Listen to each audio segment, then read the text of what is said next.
retrouve pour un nouveau podcast Limitless. Donc déjà, merci à tous de m'écouter. Pour toutes les demandes de coaching, alors je vous laisse mon adresse mail et aussi donc le site internet où vous pouvez retrouver pas mal d'informations dessus. Pour les compléments alimentaires, je vous conseille donc d'aller sur le site Fitness World Nutrition. Vous allez tout retrouver, toute la qualité. Donc avec mon code promo AEC10, vous avez donc 10% sur tout le site. Et je vous laisse donc écouter tranquillement votre podcast. Encore merci d'être au rendez-vous. N'hésitez pas à liker, partager, commenter, aimer, etc., etc. Et bonne écoute à vous. Du coup, deuxième question, en lien avec la première. Combien de temps doit durer une prise de masse? Oula. Ouais, Euh, Ça va être en lien, c'est intimement lié à la première réponse. totalement. C'est que ça va dépendre déjà de vos objectifs. Est-ce que Ouais, vous c'est ce que avez j'ai. une deadline? Est-ce que vous avez une deadline de compétition ou vous êtes lambda? Si vous êtes lambda, prenez le temps parce que c'est Ouais. toujours appréciable. C'est toujours appréciable d'être toujours en surplus calorique pendant peut-être 1 an, 2 ans et ne pas se prendre la tête avec un mini-cut agressif parce qu'en soi, vous avez le temps de monter progressivement et de progresser tranquillement. Alors qu'avec un compétiteur, c'est totalement l'inverse. Ouais, C'est c'est pour que, ça que je pense qu'il faut qu'on divise un petit peu la question. Parce ouais, qu'effectivement, il y a le pratiquant non compétiteur qui fait ça par loisir, on va dire, et les compétiteurs où là, ça va être différent. ouais, c'est très différent même. Très différent. C'est pas la Ouais. même psychologie, c'est pas les mêmes approches. Approche, c'est ça. Typiquement, quelqu'un qui n'est pas compétiteur, il n'y a pas de limite de poids, par exemple. Quelqu'un qui est en classique physique, la limite de poids est là, tu peux pas faire n'importe quoi. Non, et puis c'est surtout aussi la deadline. C'est que, Et oui, en plus, ok, t'as le poids qui joue énormément, mais c'est aussi le temps. Tu peux passer plus de temps en prise de masse chez une personne lambda parce que tu vas être beaucoup plus progressif et beaucoup plus lentement, alors que chez un compétiteur, généralement, on va être plus rapide parce qu'il faut qu'on soit agressif, que ce soit en mini-cut ou en prise de masse, parce que les deadlines sont assez courtes, hormis si la règle, c'est de prendre 2 ans de off. Et là, tu as le temps de fixer, tu as ouais, le temps de faire les séquences. et encore, ouais, c'est quand même encore un peu à part, mais en général, quelqu'un qui compétitionne chaque année, on sait que la période, elle est restreinte. Je veux dire, Oui, c'est on va dire. calculé, c'est planifié. Alors, c'est vrai que je sais qu'il y en a qui n'aiment pas ça, mais même dans le monde du body, on est obligé de planifier. Alors, tout ne se passe pas exactement comme on a planifié. Ça, c'est normal, c'est le but du préparateur, c'est de s'adapter. Mais tu es obligé de planifier une certaine période. Je pense que même planifier, c'est important. Enfin, Moi aussi. pour moi, à titre perso, planifier, c'est important parce que ça met une deadline. Et c'est pour ça qu'on voit les personnes qui sortent de compétition, qui ont plus d'objectifs et qui partent en live, tu vois. Totalement. Ouais, totalement. Alors, quand tu mets directement un objectif fixé, tu fixes un objectif directement après la compétition, même si en soi, c'est pas de la compétition directe, mais ne serait-ce que te dire, OK, l'objectif, c'est juste de prendre plus 3 kilos sur X temps, ça te donne un objectif et tu prends Mm. pas les plus 10 ou les plus 15 que font beaucoup. Certes, tu progresses moins rapidement, ou parce que tu prends plus le temps de te reposer, mais derrière, tu fais un bond énorme et ça te permet aussi de psychologiquement avoir un objectif. Ouais, moi, je pense pas que tu progresses moins vite que les autres, au contraire, même. Ouais. Parce que déjà, t'es plus sain normalement dans ta tête quand tu fais ça. Parce que derrière, t'as pas de frustration, t'as pas de culpabilité. Et puis derrière, quand il faut relancer la machine, il n'y a même pas besoin de la relancer, parce qu'elle est toujours lancée, en fait. Alors que l'autre cas, quand tu as pris plus 15 kilos en l'espace de 2, 3 semaines, là, faut relancer la machine. C'est plus compliqué. Ouais, c'est relancer la machine, mais c'est aussi le psychique et le psychologique. Il Ouais, faut un j'entends au sens large, hein. C'est énorme. Et je l'ai vécu et je pense que beaucoup vont le vivre pour les personnes compétiteurs, compétitrices. Lorsque vous allez prendre 8 ou 10 kilos post-compétition et que vous allez avoir de la flotte, vous allez avoir le visage boursouflé et que psychologiquement, en fait, vous allez vous dire, putain, en fait, j'ai pris du poids si rapidement après la compétition alors que j'ai pris 6 mois à perdre 15 kilos. Ah, ça vous fait bien chier. C'est pour ça qu'il faut vraiment être le plus lean possible et respecter votre corps, surtout. Surtout bien hydrater, minéraux, électrolytes, etc. Remettre le corps dans un bon fonctionnement. Et ensuite, votre corps va vous donner le feu vert automatiquement. C'est automatique. Le corps, il est intelligent, il peut vous donner des feux verts quand il est en capacité. S'il n'est pas en capacité, vous rétrogradez et derrière, ça prend plus de temps que prévu. C'est sûr. Je pense que c'est pour ça qu'il faut être à l'écoute de soi-même, ce qui n'est pas forcément évident. Parce que il y a Surtout l'appel après une compétition. Il y voilà, il y a a, l'appel de plein de choses qui fait que, voilà. Mais derrière, c'est, comme tu dis, si tu commences à te respecter, si tu sais comment, si tu as des objectifs quand même qui sont court, moyen, long terme qui sont fixés, Tu sais quoi, là, hormonalement, ça va aller mieux, tu sais plein de choses. Bon, ça devrait aller, tu vois, mais Ouais. l'erreur, ouais, je pense vraiment, c'est de penser qu'il y a vraiment un hors-saison. Parce qu'hors-saison, ça veut dire, en gros, tu fais plus rien. Et non, en fait, c'est Ouais, pas donc c'est tout ça. le temps. C'est tout le temps, c'est toute l'année. C'est ça, ta Euh, saison, c'est tout le temps. c'est toute l'année, c'est toute l'année. Je l'ai vu par rapport à l'année dernière quand j'ai fait la compétition. Mon off, il était tellement pas de qualité parce que j'avais trop de travail, parce que j'avais un environnement qui n'était pas bon. Là, post-compétition, j'ai tellement bien géré les choses que physiquement, ça a explosé. Ça a Mm. explosé et que psychologiquement, j'étais beaucoup mieux. Bien qu'il y ait des événements de vie qui arrivent à tout le monde, il y a des choses à gérer comme tout le monde, mais psychologiquement, tu acceptes beaucoup mieux le hors-saison. Et quand je dis hors-saison, c'est pas de manger tout et n'importe quoi. Quand vous sortez de compétition et que vous allez manger 3, 4 bullshit dans la semaine, c'est pas vous respecter. Malheureusement, vous respectez même pas votre préparateur, vous respectez pas même vous, votre corps, et après vous vous plaignez d'avoir des problèmes. Donc c'est pour ça que la deadline est importante. C'est Et la durée important, de ouais. la masse, la durée de la prise de masse, elle est importante aussi, parce que c'est ce qui va définir aussi votre compétition. Totalement. En fait, c'est ça. Déjà, on dit toujours, enfin, je pense que la phrase qui, notamment Samson Doda, il a beaucoup partagé avec son sponsor, mais les champions sont faits en hors-saison, c'est dans le sens où c'est pas de dire tu dois faire n'importe quoi hors saison et de manger comme un porc et de te charger comme un porc. Non, c'est en fait cette période-là, ça va déterminer justement si tu veux être entre guillemets un champion. Je m'entends, mais dans le sens où cette période-là, si tu la gères bien, ta prépa sera plus facile derrière. Et c'est ça qui va te permettre d'être meilleur sur scène. Et oui, Mais t'attaques pas ta prépa du coup le jour où t'attaques ta cut. T'attaques ta prépa le jour où tu attaques ton hors saison. ouais. En fait, t'attaques ta prépa toute l'année, que ce soit en cut ou en hors saison, ce qu'on appelle. T'es tout le temps en prépa, en fait. Donc, tu dois te comporter comme un champion toute l'année. Et quand on dit qu'on est champion, on se comprend parce que c'est pas forcément pour être fini, pour finir premier, Ouais, non. mais c'est un mindset. C'est un mindset, c'est un lifestyle. Ouais, alors après, attention, je sais qu'il y a des. Faut pas non plus dire tout le monde est des machines et tout. C'est qu'on a le droit Ah, aussi d'avoir des moments où on est moins bien. C'est pas un problème. on est Mais humain, hein. On est ouais, c'est humain, ça. on est fait pour avoir des émotions, on est fait pour avoir des aléas et on est fait pour s'adapter. Exactement. Mais il faut bien, voilà, je pense qu'il faut être conscient que ça peut arriver. C'est pas grave en soi. C'est pas quelque chose qu'on peut planifier pour le coup en plus. Mais si tu pars dans l'esprit de dire, bah, en fait, cette période-là, c'est pas, je suis pas hors saison, c'est juste que dans ma prépa, je suis en surplus calorique. Ou même pas, ça peut être une maintenance pour certains. Et dans cette période-là, après, je serai en cut parce que je vais me préparer à la compétition. Mais ça reste ma prépa. Ma prépa, elle n'a pas changé. C'est juste que, comment dire, l'approche ou le chiffre, entre guillemets, il est différent, c'est tout. C'est ça, exactement. Donc c'est pour ça que euh, les personnes lambda, ne vous identifiez pas à des compétiteurs Ouais, et les compétiteurs, identifiez-vous pas aux gens lambda. Parce que ouais, c'est ça. malheureusement, c'est deux choses différentes, deux contextes différents, c'est même l'extrême, c'est Ouais, paradoxal.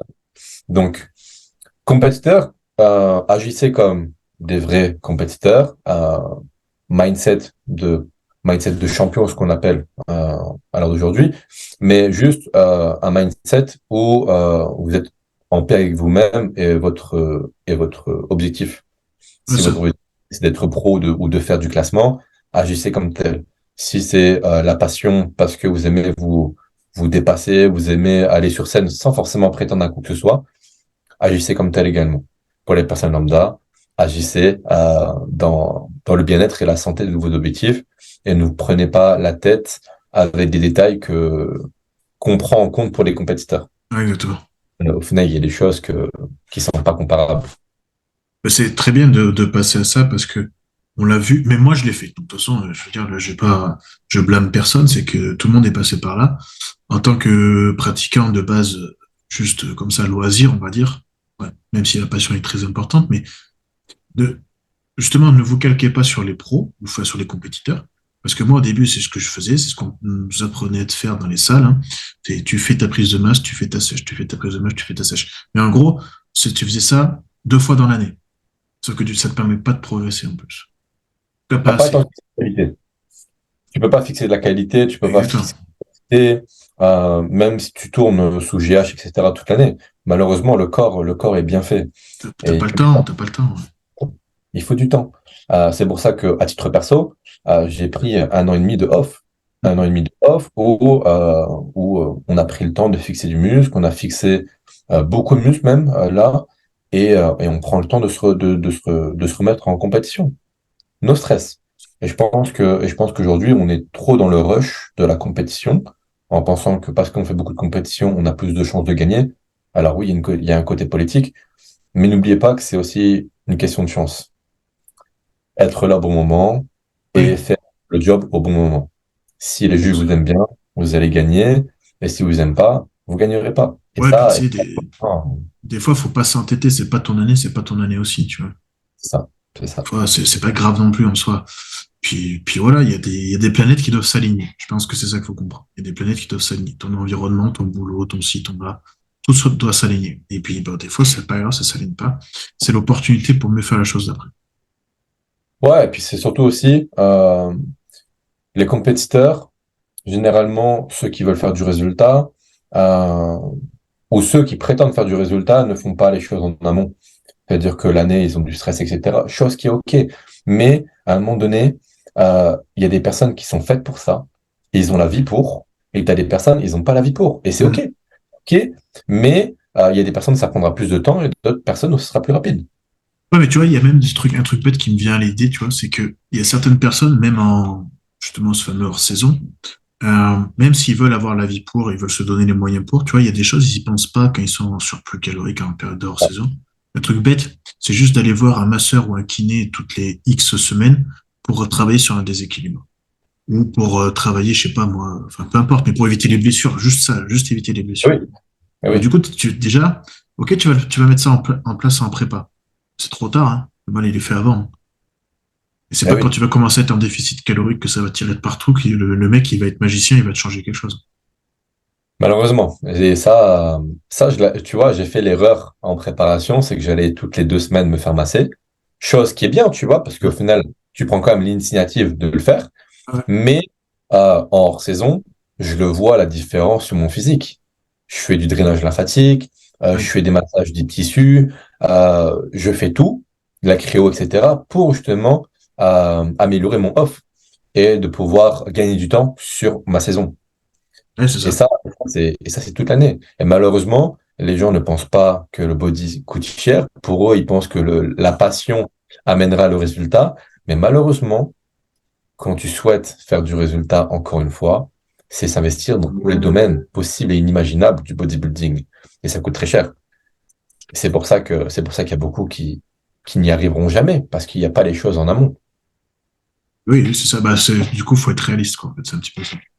Et oui, quand tu sais que tu dois mettre 200 euros de massage par mois, je sais pas, je dis une connerie aussi, 200 euros de drainage, ensuite du chiro ou de l'ostéo, derrière le médecin, les prises de sang si tu dois payer de ta poche, la bouffe, la chimie, etc. C'est du budget, beaucoup de La budget. salle.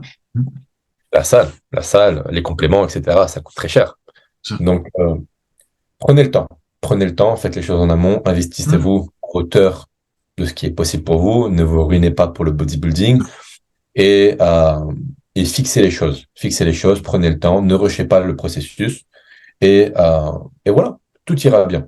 Tout ira bien et même pour les personnes lambda, les massages, etc. sont aussi importants pour vous, ne serait-ce que c'est un temps pour vous-même, votre bien-être, Sûr, ouais. vous ressentez vous-même. Et puis, mine de rien, même si vous êtes dans le bien-être et que vous vous entraînez pas comme un compétiteur, bien que s'entraîner à l'échec, etc., c'est important, eh ben, prenez le temps pour vous, ne serait-ce que pour votre bien-être, vous recentrez, se faire masser, ça fait du bien, vous ressortez plein d'énergie, etc. Et mine de rien, sur le long terme, ça fait vraiment le job. Ouais, c'est ça. Il y a une vraie différence. Ouais. Et c'est pareil, comme tu dis, si on a cette vision à long terme, on est content de faire cette différence-là, quoi. Parce que quand tu Ouais, retrouves, oui. bah, je sais pas, j'ai pas encore ce stage-là, mais quand tu te retrouves à 50 ans pété de partout parce que t'as pas fait les choses en amont, ça fait un peu chier, sachant que t'aurais pu les faire. Ouais, et puis surtout, je pense qu'aujourd'hui, on a beaucoup d'informations avec Ouais, les réseaux. On est des bons coachs, on donne beaucoup d'informations gratuitement et on fait en sorte aussi de donner à nos clients ce qu'ils n'ont jamais eu auparavant et de leur faire ce qu'ils n'ont jamais fait pour avoir ce qu'ils n'ont jamais ouais, eu. Donc, il faut, Il faut s'investir en conséquence. Bien sûr, ne vous ruinez pas, que ce soit santé ou non, mais voilà, il faut s'investir dans votre santé parce que c'est pas à 50 ans qu'il faudra vous dire, ah, j'ai pas fait ci, j'ai pas fait ça, faut que je le fasse Exactement. maintenant. Trop tard. Mhm. Malheureusement, la santé n'a pas de temps et n'a pas de prix. Et quand c'est trop tard, c'est trop tard. D'accord. Et pour revenir après du coup sur combien de temps, je pense que ça va donc du coup être dépendant. Tous les deux, on est d'accord pour dire que chez quelqu'un qui est pratiquant le plaisir, pratiquant le plaisir, il n'y a pas de temps, il n'y a pas de temps défini. Mais ça rejoint la première vidéo qu'on a fait, c'est il n'y a pas de temps, mais il n'y a pas non plus d'extrême à avoir. Parce que si tu es dans l'extrême, bon, nécessairement, la durée de ta prise de masse va être plus raccourcie, ce qui est logique. Et après, pour les compétiteurs, bon, ça va dépendre, tu l'as dit, des échéances. Je pense que dans une année, si elle fait 52 semaines, si tu arrives à passer, ouais, je sais pas, la moitié en prise de masse, c'est quand même bien, je trouve. C'est déjà quand même énorme. Voilà, si tu sais faire ne serait-ce que 36 semaines en prise de masse, c'est déjà pas mal. Si tu fais 36 semaines pleines Ouais, c'est et, énorme. et compétitives, tu vois, 36 semaines compétitives, je pense que tu as de quoi fixer, déjà de base. C'est hyper compliqué en vrai parce que tu te dis, donc 52 semaines, tu sais, par exemple, je prends l'exemple en France, mais tu sais que ton premier régional, il est en avril. Si tu veux compétitionner, je sais pas, l'été, direct, ta prise et que tu continues un petit peu ta saison jusqu'à fin de l'été, début de l'automne, il te reste pas tant de temps que ça, tu vois, du coup. Non, Parce que tu es obligé non. de faire un petit retour en santé, tac, tu vois, c'est chaud, hein. Et oui, c'est pour ça que les personnes, c'est ce que je disais au début, c'est que les personnes veulent rusher le processus.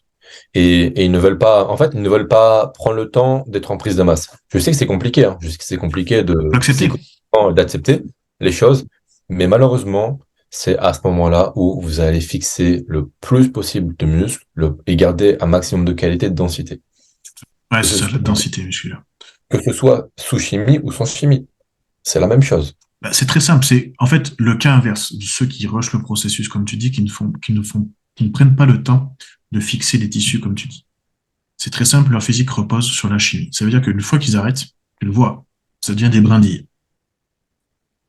Puis comme garçon, je veux dire là-dessus, je suis peut-être dur, Oui, mais c'est la réalité, tu vois. c'est la Donc, réalité. donc, quand tu fais ça, faut pas oublier une chose, c'est que ton physique, dès que tu vas arrêter les produits, il n'y aura plus rien, quasiment plus rien.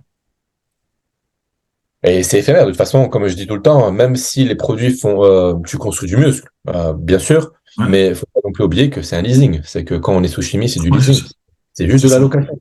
Et une Ouais. fois que tu as la chimie, eh ben, c'est pas retour à la case départ, mais Non, c'est retour, c'est retour au point B, alors que vous étiez au point Q, tu vois, au point P, Z, peu importe. Même vous étiez peut-être à la phase finale de votre transformation. Point Z. Ben, vous arrêtez la chimie, c'est retour à la case départ. Que vous si t'as voulez ou non. si t'as pas pris le temps de faire les choses, il y a Eh pas de oui, choix. c'est comme on peut comparer Dexter Jackson. Quand il a arrêté et quand il était en compétition, même si on sait tous très bien il a pas zéro chimie, mais c'est plus la même personne. Les Cutler, c'est pareil. C'est plus les mêmes personnes physiquement, même s'ils restent très gros parce que je pense que Ouais. de nature, physiologiquement et même physiquement, ils sont faits pour être gros. Surtout Cutler, ouais, ouais. Mais quand ils arrêtent, ils arrêtent. Et c'est retour au point de départ où ils ont commencé plus ou moins la chimie. Ouais, et encore que je pense qu'ils ont fait, si on prend ces deux exemples-là, quand tu vois la longévité qu'ils ont, je pense qu'ils ont fait les choses quand même dans l'ordre. Ouais. Rappelle-toi comment il s'appelle Paul Dillett. Tu vois, c'est encore plus frappant. Alors aujourd'hui, il est plus là, hein. Il est Ouais, plus. c'est ça. Là, tu te dis, ou Kevin Lebron, hein, pareil. En vrai, parce que ces transformations sont magiques. Quand il avait arrêté après sa déchirure, Ouais. et puis qu'il est revenu après, tu vois les vidéos, bon, c'est pas méchant, mais tu vois que le physique repose sur les produits quand même mine de rien. Alors, il a une génétique de fou furieux et tout, et puis c'est pas un souci. Mais ça montre, c'est les cas extrêmes, mais ça montre que si tu prends pas le temps de faire les choses, le processus, bah, ça marchera pas. Et c'est l'exemple que je disais aussi. Quand j'attaquais à muscu, que je faisais le début de l'année en prise de masse, puis l'été séché, puis après on reprend, etc., etc. Et en fait, bah, je fixais pas grand-chose, quoi. Et c'est l'erreur de tout le monde. Je pense que c'est l'erreur de beaucoup, beaucoup de personnes. Faut Parce qu'on passer avait par là. on avait un manque d'informations. Alors que les nouveaux, à l'heure d'aujourd'hui, quand tu vois qu'ils ont 18 ans, 19 ans et qu'ils ont un sacré physique, c'est parce que ils ont eu l'information que nous, on n'avait pas eu auparavant. Je Il y a pense. aussi le côté aussi génétique et parce qu'aujourd'hui, on a accès aussi à des choses beaucoup plus qualitatives Ouais. qu'auparavant. Rien que les salles, déjà, rien que les salles sont plus qualifiées. Ouais, plus quali, et puis surtout aussi, après, on a accès aussi à l'information plus qualitative. Ouais, c'est ça. Donc, C'est exactement ça. automatiquement, tu peux faire en sorte de progresser plus rapidement et d'avoir les bonnes informations au bon moment. C'est Alors, c'est alors qu'avant, des on muscles devait, fitness, moi. voilà, on devait se buter au livre ou d'aller voir les anciens des salles, bien que les anciens n'étaient pas forcément les plus calés et les plus qualis Non, sur l'information. puis ils On partageaient prenait, pas on tout. testait, on jetait à la poubelle ce qu'il y avait jeté à la poubelle et on gardait Ouais, ce qui exactement. marchait, tu vois. Donc voilà, Yes. le temps. Peu importe, compétiteur ou lambda, c'est le temps. Prenez le Ouais, temps. c'est un allié, le temps. Le temps, c'est un allié. Ne rushez pas le processus et investissez-vous à hauteur de vos moyens. Et de vos Genre, objectifs aussi. Soyez cohérents. ouais. Bon, et ben c'est tout bon. Je pense qu'on a répondu bien comme il faut à On la question. a bien Euh, répondu, on a respecté le temps. Tout va bien. ouais, on a pris combien de temps? Je crois quasi 20 minutes pour chaque, en vrai. Donc, Bien, parfait. bien, Parfait, nickel. parfait. Bah écoutez, nous, on va arrêter l'enregistrement. N'hésitez pas à commenter, partager surtout. Et surtout, bah, si vous avez d'autres questions, bah, n'hésitez pas. On sera un plaisir N'hésitez pas, d'y on sera un répondre. plaisir d'y répondre, que ce soit avec moi ou avec d'autres personnes, avec Alex. En tout cas, Exactement. les personnes qui viendront ici, c'est avec un grand plaisir et un honneur de pouvoir parler et de partager leurs connaissances. Voilà. C'est cool. Merci Bon, beaucoup, Alex. merci à toi. Et puis Merci à très beaucoup. vite. À très vite. Ciao, ciao. Ciao, Allez, ciao. ciao. Je sais même plus où on arrête d'enregistrer du coup.